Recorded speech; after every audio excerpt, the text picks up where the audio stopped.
I'd rather finish what I have to do here before leaving.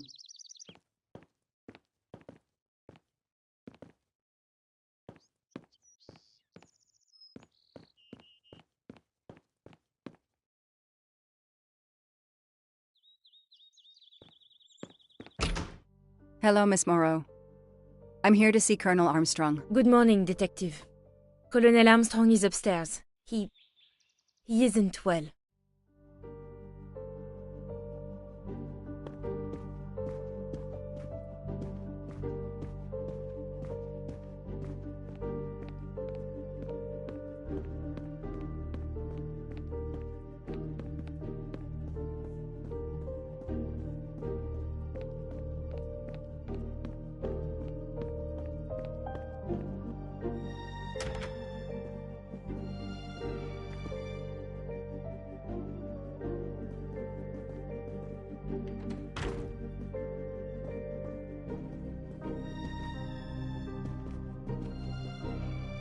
Good morning, Colonel Armstrong. Is your wife here? Here? No, Sonia is not here. Always one step behind. She died of a miscarriage last night. My wife, Daisy, and our baby. My whole family is gone. I'm so sorry. I came straight here this morning. I received word that you can arrange for Daisy to be returned to you for burial. I didn't know. Well, then, now you don't have to come back. I can arrange for Daisy, my wife, and our unborn child to be buried all at once. Very efficient. Being a military man, I can appreciate efficiency. I know how hard this must be for you. No, you don't know. I don't want your sympathy. I want you to do your bloody job and catch the creature that did this. I know you won't believe me, but I swear to you, I will find who did this. If it takes me to the far corners of the earth, I will find them. Then go. Please go now. Go find them. Officer, let me grieve in peace. Go find them. Officer, let me grieve in peace. Go find them. Nothing's been touched. It's as if Daisy might walk in at any moment and begin to play.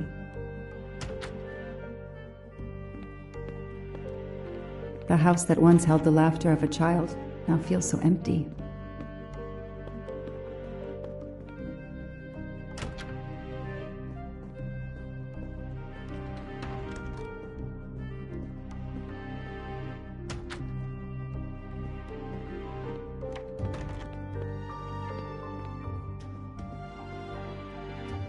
I'm not giving up. I'm a part of this case, or the case is a part of me.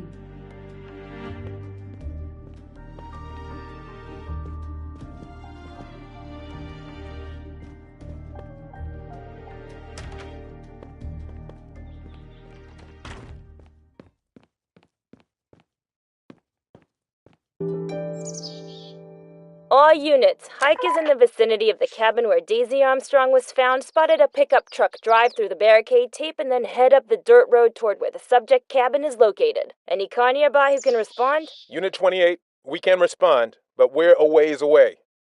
Dispatch, this is 11. I'm on it. Copy that. 11, you're good to go. Copy that.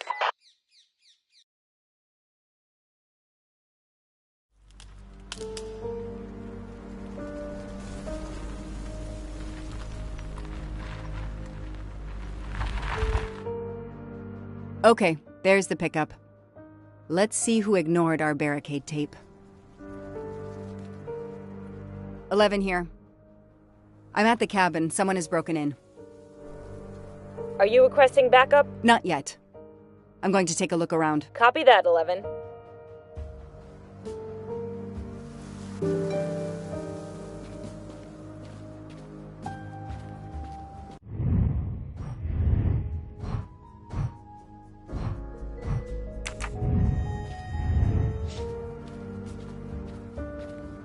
Somebody ignored the barricade tape.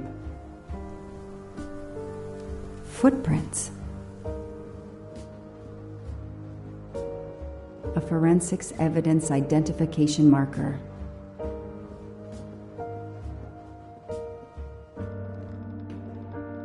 Duct tape to silence Daisy's screams. Damn it, Daisy.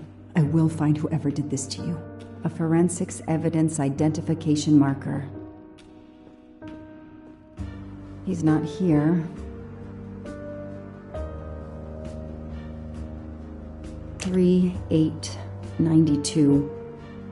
Oh, when the poor deer was killed.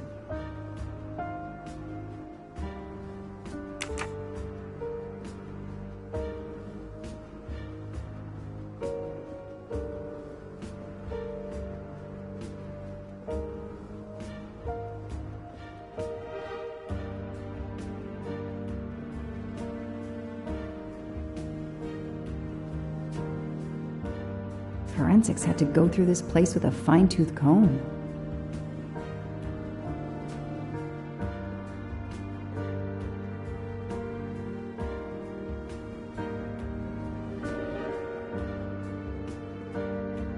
A forensics evidence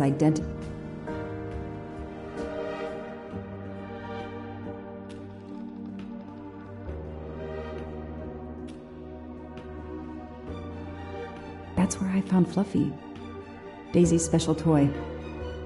I hope we returned him to the family.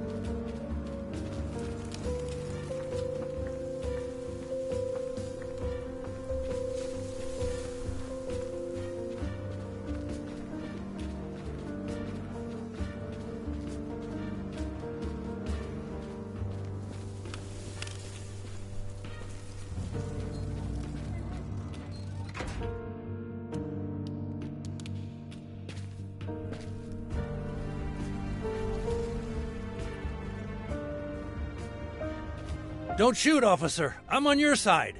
Sir, keep your hands where I can see them. Sure, no problem. Sir, this is a crime scene.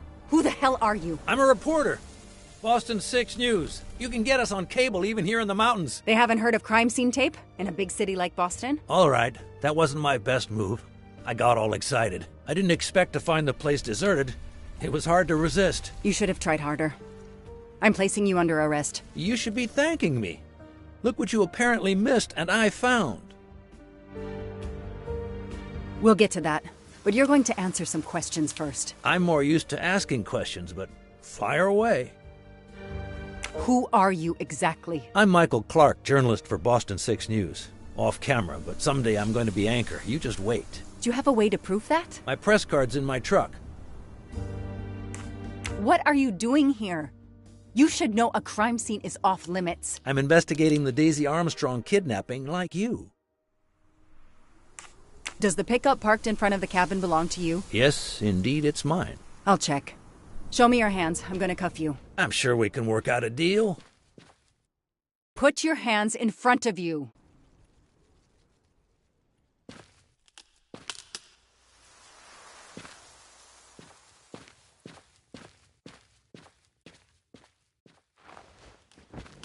Aren't you gonna read me my rights? You have the right to remain silent. I really wish you'd exercise that one.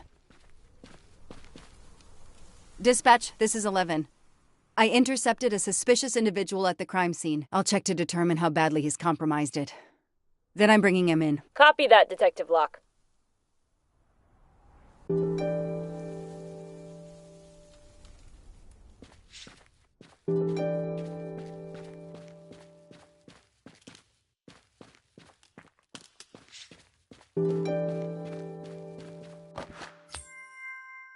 Not really my style, but I'll take it.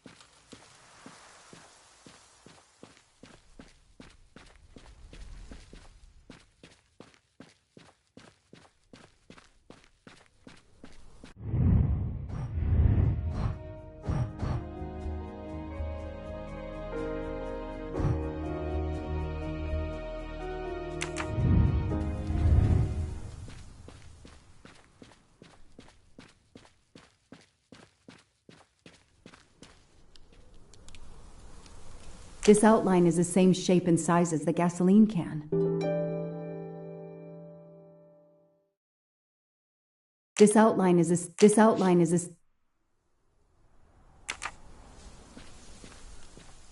I don't need to talk to the suspect right now. I don't need to talk.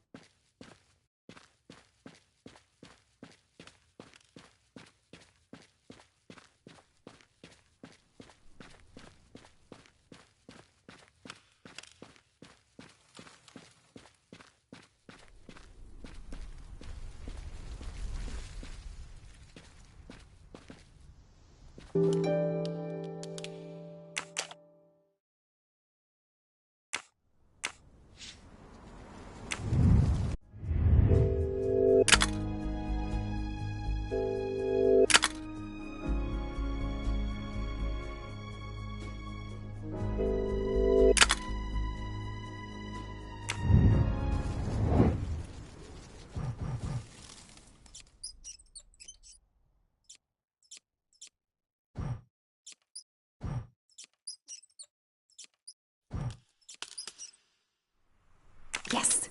I knew I could do it. I can always use safe cracking as a career move.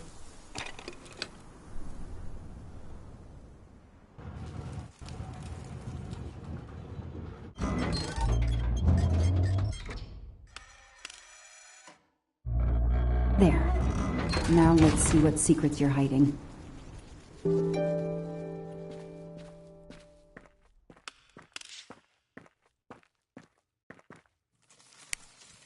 This must be the missing can from the pickup.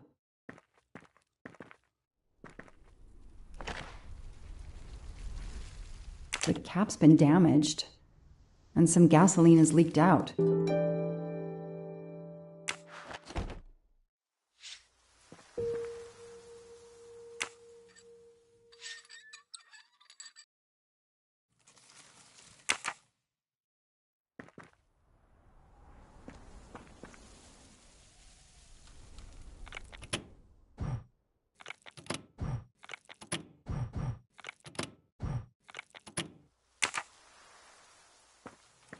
This bunker looks like it's as old as the cabin.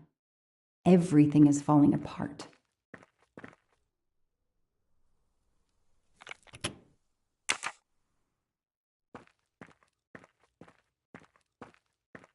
Now what?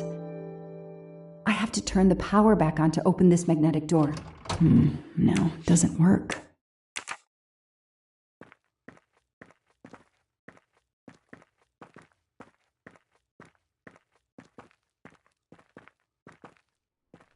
This bunker looks like it's as old as the cabin.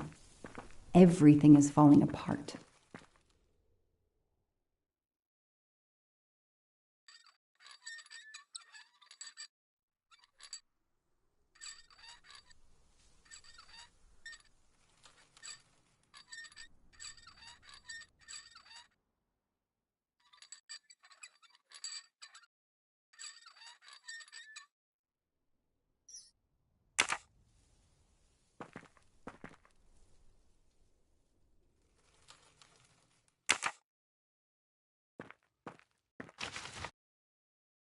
This blueprint. It looks like the bomb in the cabin. The kidnapper built the bomb here.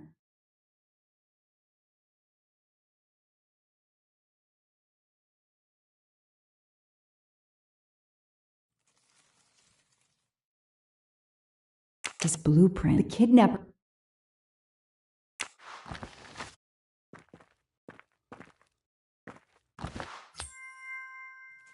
Shiny facial hair. The good news is that it's gold.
Let there be light.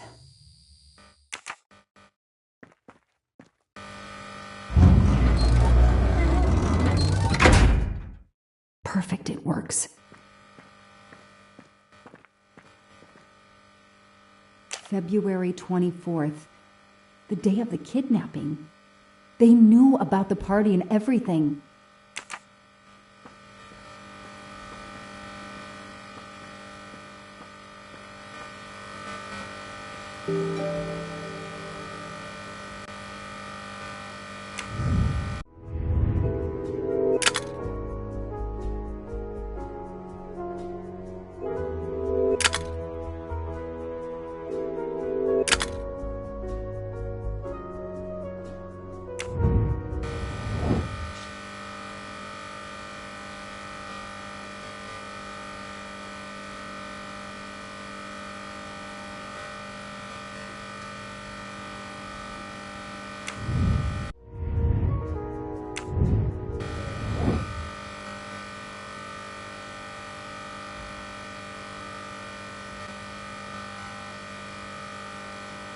Damn, that isn't it.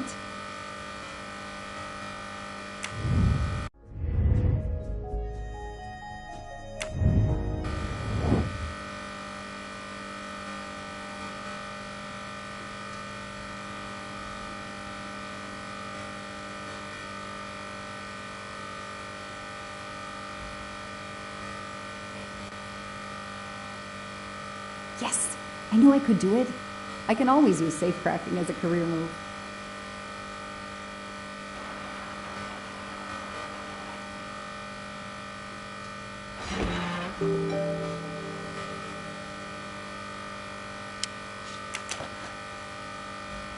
An expensive-looking pen with the initials JM?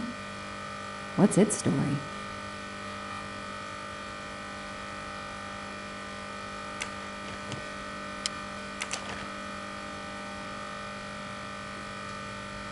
It's Daisy's hair clip, the same as the picture I saw at the Armstrong house.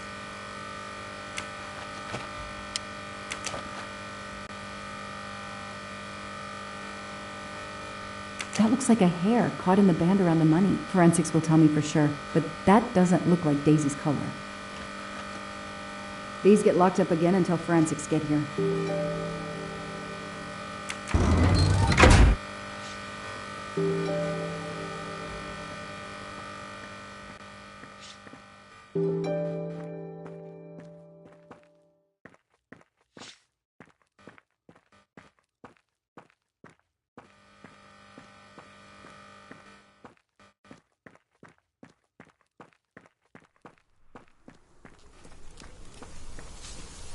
I'll secure the bunker for forensics.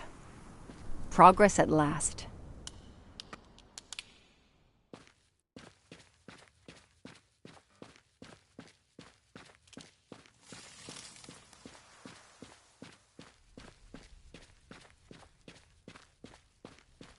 I don't need to talk to the suspect right now.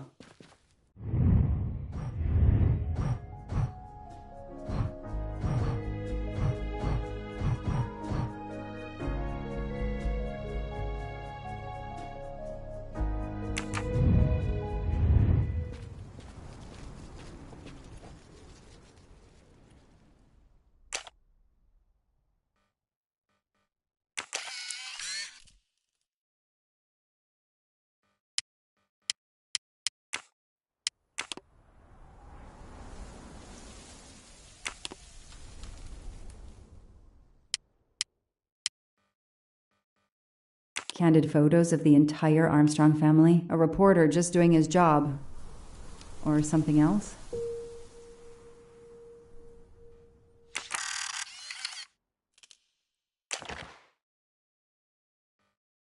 Telephoto lens. Not so surprising for a journalist.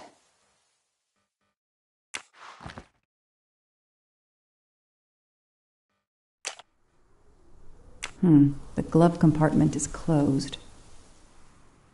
The glove compartment is closed.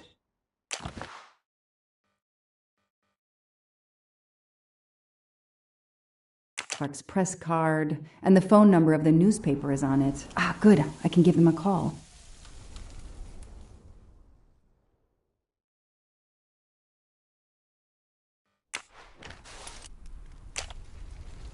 The glove compartment is closed.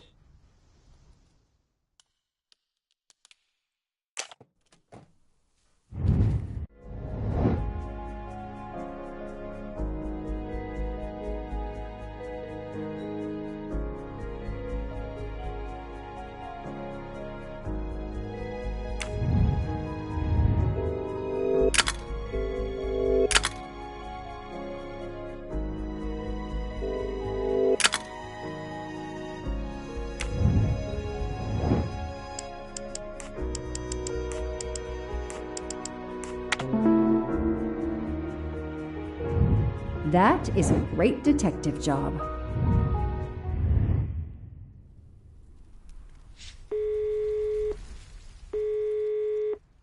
Hi, I'm Detective Joanna Locke, Berkshire Police. I'd like to speak to an editor, please. One moment, please. Hello, Detective Locke? This is Abby Wilson. I'm a senior editor. What can I do for you? Does a man named Michael Clark work for you? Yes, he does. Why? When was the last time you heard from him? Oh, it's been at least 7 or 8 months. That's not unusual. He works in the field? Yes, Michael Clark is what we call a stringer. He works as a freelancer, comes up with a story we can use, we pay him, and we don't hear from him again for several months. What kind of stories does Mr. Clark write? Mr. Clark is an investigative reporter, mostly crime stories, to tell you the truth. He comes up with some pretty macabre stuff some of the time. Is there a problem? Or a story? Do you remember what the last case he investigated was? It was a murder case. The victim was a millionaire named James Miller. He was called the Frozen Fish King of Gloucester, Massachusetts. His body turned up in one of his nets. Or, rather, most of it did. Ah, well, thank you, Ms. Wilson. You've been a great help to me. Pleasure. I hope he's not in trouble. He can be a little pushy, but he's a good guy overall. So what's he working on now, Detective? Are you sitting on a story? Thanks again.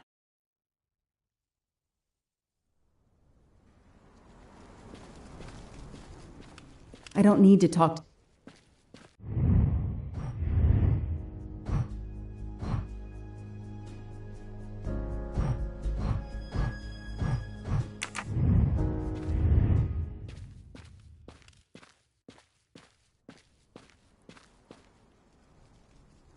The gas can I found in the bunker would match this outline perfectly.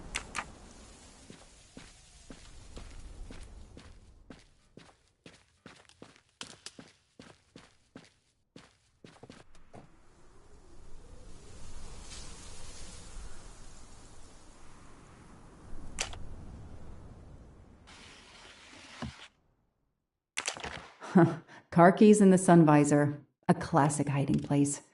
At least on TV.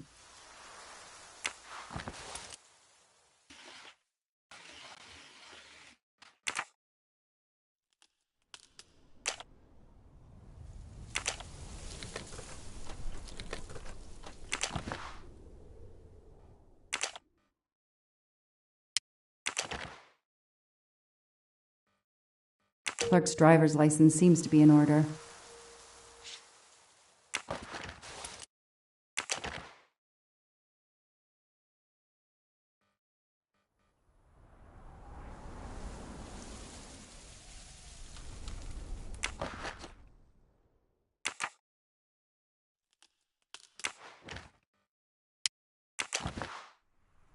The vehicle registration is not in the name of Michael Clark or a rental company. Okay, time for forensics to attack that bunker. And Clark? He's too sure of himself. I need to get him into an interrogation room and find out what really makes him tick.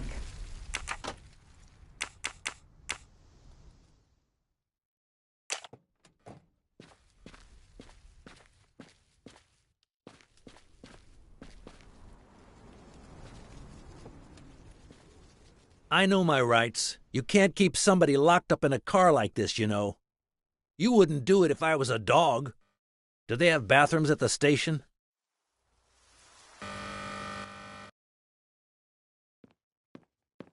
I have the right to make a phone call, Detective whatever your name is. That phone is an outside line. Hello, boss. It's Michael Clark. I'm still on the Armstrong kidnap, but there's a small problem. I got caught being someplace I shouldn't be. I'm at the police station. No, I'm not under arrest. Just questioning. Fire me. Why? The station's integrity? You're kidding me, right? If you think I've screwed up that badly, then fire me. Got that? Fire me. Yes, do it. That didn't go well. I think I got my point across. What happens now? Go ahead. Then we'll have a chat.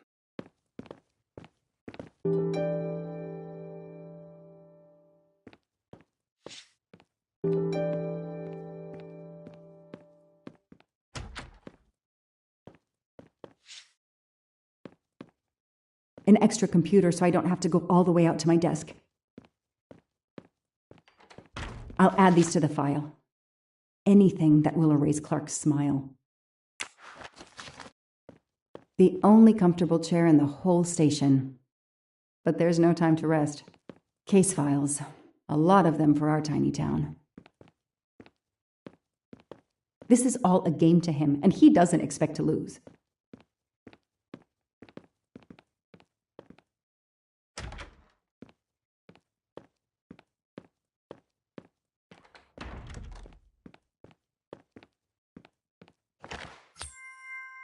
Help yourself, Joanna. You earned it.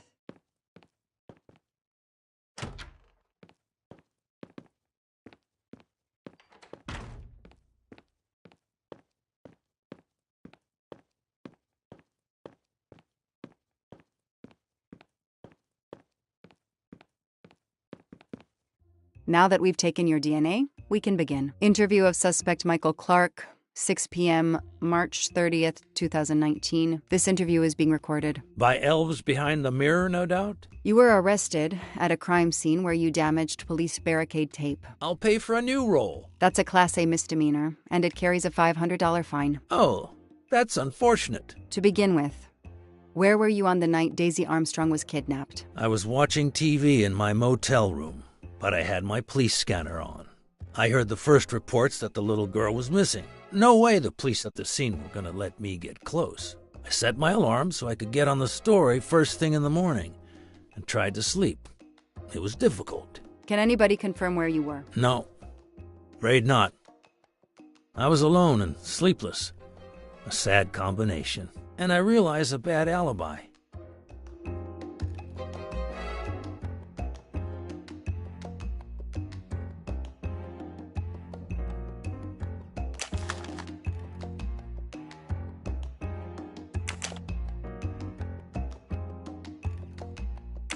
Let's move on to the gas cans and what we found in your pockets when you were brought in here today. That sounds exciting.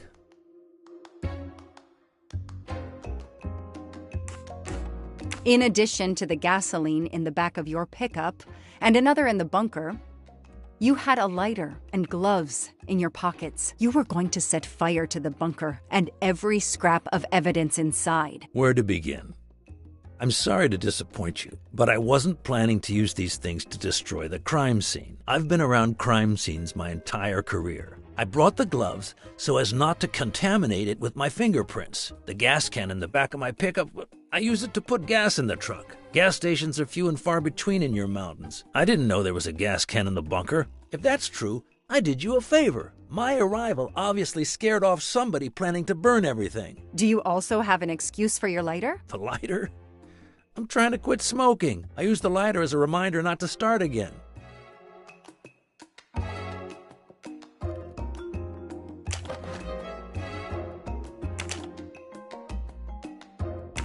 You say you're a journalist, a stringer for Channel 6 News in Boston. I sell my stuff to lots of media outlets.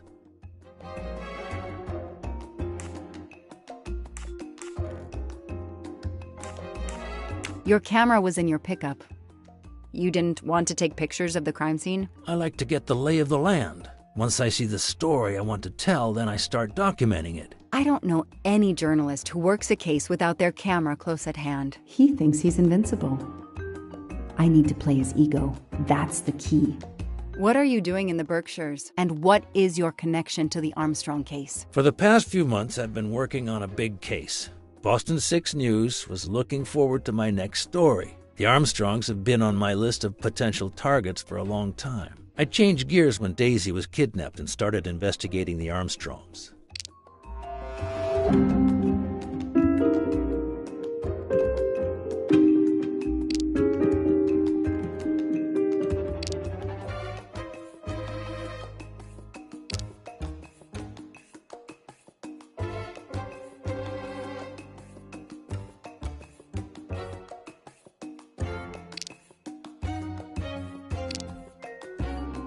I need proof, not guesswork. Come on, Joanna. You're a better detective than that. So you just stumbled on a major kidnapping story during your stay in the Berkshires? Yeah, I was researching PCBs in the river for crying out loud. Then, wow, the Armstrongs. That's not a Science Sunday report. That's a lead. Sometimes you just get lucky.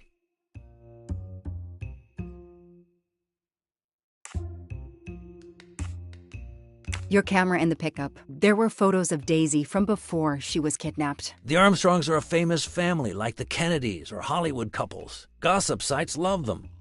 People want to see how they live. I started out just stealing candid shots. Paparazzi live on getting that one exclusive shot. Steamy, intimate, whatever. Then when the kidnapping happened, I realized I was here first. What an opportunity. And I jumped at it. You have an answer for everything. You're not very good at this, are you? How long have you been on the job? Long enough to put you away for life, if you killed that little girl.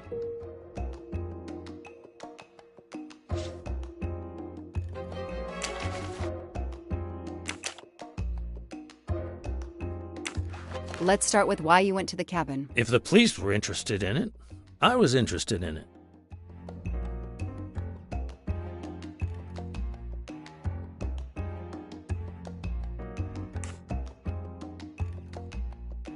That pickup of yours, that's a very nice ride.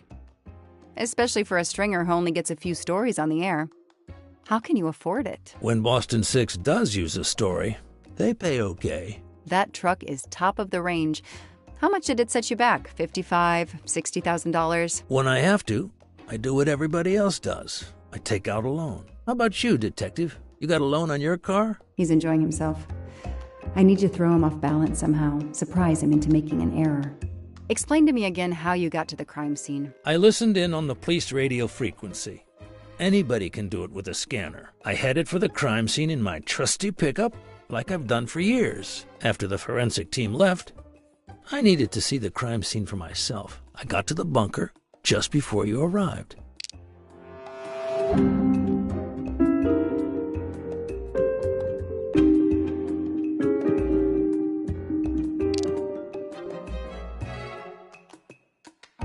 You said you've been driving that pickup for years? You heard right. Thanks to it, I never miss a story. You say you've been using your pickup for years, but the title certificate is not in your name. The truck belongs to somebody named Stephen Baker. Okay, I don't get why the pickup is so important to you, but I guess my ego made me say that. Yeah, the pickup was lent to me by a friend. I couldn't afford it even with a loan. I think you stole it, Mr. Clark. You needed a pickup like that for our mountain roads, so you stole that one. Try proving it. But while you run off on some wild goose chase, you can't hold me. I know that Clark is lying. I need to reconstruct the whole sequence of events in order to understand what happened.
No, Joanna, that doesn't track.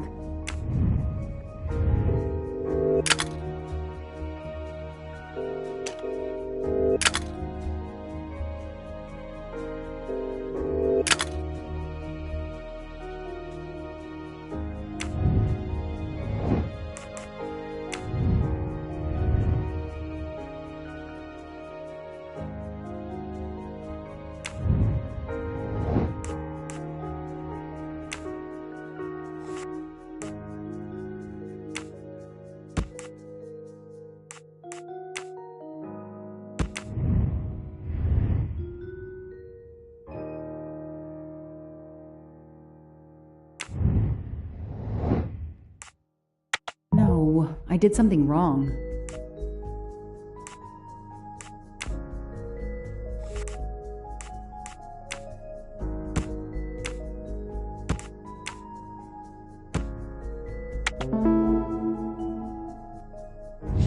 That's it.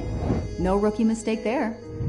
I'll tell you what really happened. You waited until forensics left and arrived in your probably stolen pickup. You grabbed a can of gasoline from your truck. You then went into the cabin to check if Daisy had been found. You then went straight to the bunker to see if it had been discovered, planning to set it on fire and destroy all the evidence inside. Before you could start the fire, you heard me arrive. So you hastily left your gas can and closed the hatch. You didn't think I could open the bunker. If I hadn't found you, I expect you would have burned down the cabin too. I'm not going to make fun of you, Detective, or how you handled my interrogation. You're obviously very new at this. I swear I'm telling the truth. I didn't know the bunker was there until the moment you showed up. I seem to have trumped your entire police force. When I get the DNA results from the bunker, we'll continue this conversation. You have no concrete evidence against me whatsoever. The lab results will be in soon. You won't get away with this. See that call? That's your arrest warrant and a one-way ticket to prison. I'll be right back.